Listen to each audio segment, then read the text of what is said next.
আসসালামু আলাইকুম। Global pass থেকে সুমন হোসেন বলছি।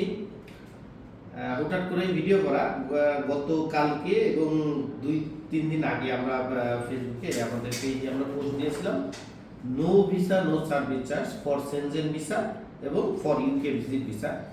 তো অনেকেই এই ব্যাপারটা জানার জন্য ফোন দিচ্ছিলেন, নক করতেছিলেন, তো ভাবলাম একটা ভিডিও করে একবারে সবার অ্যান্সার দিয়ে দেই। আচ্ছা, নো ভিসা নো সার্ভিস চার্জটা হচ্ছে আপনি আপনার ডকুমেন্টস নিয়ে আসবেন আমাদের কাছে। আমরা আমাদের সাধ্যমতো আপনার ফাইলটা সম্পূর্ণরূপে রেডি করে দেবো নির্ভুলভাবে। আপনি আপনার ফাইলটা নিয়ে জমা দিবেন। জমা দেওয়ার পরে ডিসিশন যদি পজিটিভ আসে, মানে আপনার যদি ভিসা হয়, তাহলেই শুধুমাত্র আমরা সার্ভিস চার্জ নিব আপনাদের কাছ থেকে। আর যদি আল্লাহ না করুক আপনার ভিসা না হয়, সেক্ষেত্রে আমাদের কোনো ধরনের সার্ভিস চার্জ আমরা নিব না। এটা হচ্ছে সেনজেন ভিসা এবং ইউকে ভিসার জন্য। তো এর আগের একটা ভিডিওতে আমি ইউকে ভিসার জন্য কি কি ডকুমেন্টস লাগে অথবা ধরেন কি কারণে ইউকে ভিসা হয় না এরকম একটা বিস্তারিত ভিডিও দিয়েছিলাম। তো আজকে শর্টে কিছু বলে দেই কারা হচ্ছে এই অফারটা, আমাদের এই অফারটার জন্য এলিজিবল। তো যারা হচ্ছে সেনজেন ভিসার জন্য, তারা হচ্ছে মিনিমাম 5টা দেশ ট্রাভেল করা আছে। ইন্ডিয়া ব্যতীত মিনিমাম 5টা দেশ ট্রাভেল করা আছে এবং ব্যাংকে মোটামুটি 10 লাখ টাকার উপরেই আছে যদি সিঙ্গেল অ্যাপ্লিকেন্ট হন। কিন্তু একটা জিনিস মাথায় রাখবেন, ব্যাংকে টাকাটা আপনি আপনার সারা বছর ধরে বা 6 মাস ধরে আপনার অ্যাকাউন্টে কোনো টাকা ছিল না, অলমোস্ট জিরো ব্যালেন্স, হঠাৎ করে 2-4-5 দিনের ভিতরে টাকা 10 লাখ টাকা আপনি ডিপোজিট করে আপনি ভিসা করতে যাচ্ছেন, এইটা কিন্তু একটা সুন্দর ব্যাংক স্টেটমেন্ট হইল না। এই ধরনের ব্যাংক স্টেটমেন্ট একদম ভিসা অফিসার অবশ্যই পছন্দ করবে না। আপনার চেষ্টা করবেন লাস্ট 6 মাস ধরে আপনার অ্যাকাউন্টে যেন 2-4-5 লাখ টাকা থাকে। হ্যাঁ, এরপরে আপনি লাস্ট 1 মাসে দাঁড়ানোর আগে আরো 5-7 লাখ টাকা ডিপোজিট করলেন, আস্তে আস্তে করে আপনি দাঁড়ালেন, ইটস ফাইন।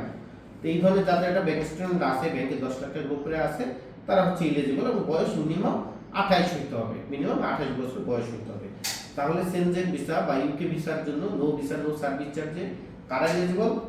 যাদের বয়স 28 বা তার বেশি, যাদের মিনিমাম 5টা দেশ ট্রাভেল করা আছে, এক্সেপ্ট ইন্ডিয়া আমরা কাউন্ট করছি না, এবং যাদের ব্যাংকে মোটামুটি 10 লাখ টাকা বা তার উপরে আছে। যদি ফ্যামিলি নিয়ে অ্যাপ্লাই করতে চান একটু বেশি থাকতে হবে, সিঙ্গেল অ্যাপ্লিকেন্টের জন্য মিনিমাম 10 লাখ টাকা অ্যাকাউন্টে থাকতে হবে। তো এই ডকুমেন্টসগুলো, এই 3টা রিকোয়ারমেন্ট যদি আপনার থাকে, তাহলেই আপনি আমাদের এই অফারটার জন্য এলিজিবল। আপনারা অবশ্যই আসেন আপনার ডকুমেন্টসগুলো নিয়ে। কারণ আপনারা কি কি ডকুমেন্টস আপনারা নিয়ে আসবেন? আপনারা আপনাদের পাসপোর্ট, ছবি নিয়ে আসবেন, যে কোনো স্টুডিওতে গিয়ে বলবেন সেনজেন ভিসা, এবং যারা ইউকে করতে যাচ্ছেন ইউকে ভিসার জন্য ছবির কথা বললেই ওরা খুব সুন্দর করে তুলে দেবে।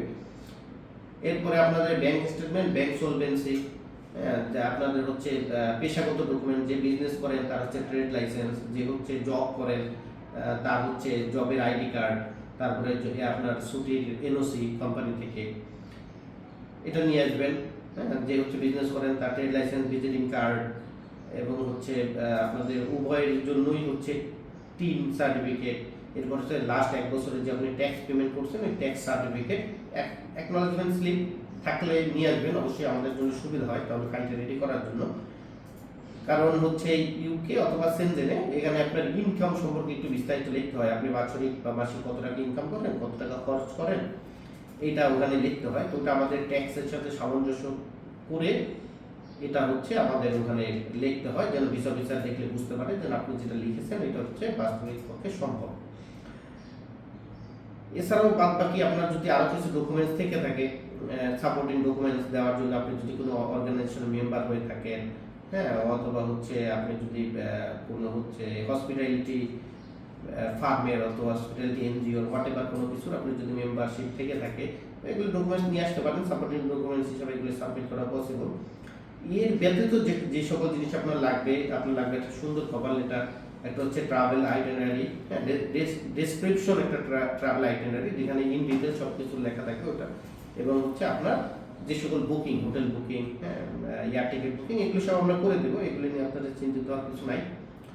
তো আপনারা আপনাদের যে ডকুমেন্টসগুলি বললাম এগুলি নিয়ে আমাদের অফিসে চলে আসতে পারেন।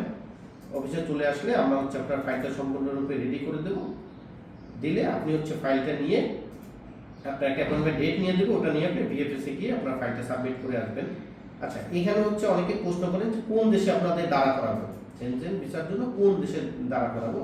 এটা হচ্ছে আপনার প্রোফাইলটা দেখে আমরা একটা ডিসিশন নেব, হয় সুইডেন, না হলে নেদারল্যান্ড, না হলে ইটালি, না হলে ফ্রান্স, হ্যাঁ সুইডেন হতে পারে। তো এটা হচ্ছে আপনার প্রোফাইলের উপর বেস করে আপনি যে কান্ট্রিগুলি ট্রাভেল করছেন ওই কান্ট্রিগুলি কোন পারপাসে ট্রাভেল করে মানুষ। হ্যাঁ সাপোজ ধরেন আপনি জাপান ট্রাভেল করেছেন, জাপান ইউজুয়ালি মানুষ হচ্ছে ওখানে অনেক সুন্দর সুন্দর চেরি ফুল থাকে, হ্যাঁ এগুলি দেখতে যায় পার্কে, স্পেশালি পার্কগুলি ভিজিট করে। তাহলে আমরা আমরা আমরা চেষ্টা করবো যে আপনার হচ্ছে ফাইলটা এমন একটা সেন্টারে এমন একটা দেশে সাবমিট করার জন্য যেখানে হচ্ছে ধরেন প্রচুর পরিমাণে পার্ক রয়েছে বা হচ্ছে বিভিন্ন টাইপের ফুল ওখানে দেখা যায়, এই ধরনের কোনো একটা দেশে আপনার ফাইলটা সাবমিট করবে। এটা আসলে ডিপেন্ড করে, হ্যাঁ, আপনার প্রোফাইলটা দেখে আমরা একটা ডিসিশন নিব যে আপনার কোন দেশে আপনার ফাইলটা সাবমিট করলে আপনার জন্য ভিসা পাওয়াটা সহজ হবে তুলনামূলক।